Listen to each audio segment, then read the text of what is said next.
ہم گناہگاروں کے ساتھ ایسا ہی کیا کرتے ہیں۔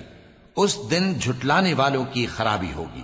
کیا ہم نے تم کو حقیر پانی سے نہیں پیدا کیا، پھر اس کو ایک محفوظ جگہ میں رکھا ایک وقت معین تک، پھر ہم نے اندازہ مقرر کیا، سو ہم کیا ہی خوب اندازہ مقرر کرنے والے ہیں۔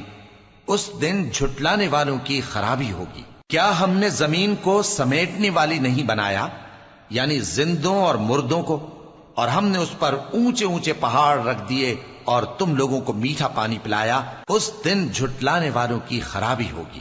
جس چیز کو تم جھٹلایا کرتے تھے اب اس کی طرف چلو، یعنی اس سائے کی طرف چلو جس کی 3 شاخیں ہیں، نہ ٹھنڈی چھاؤں اور نہ شعلوں سے بچاؤ۔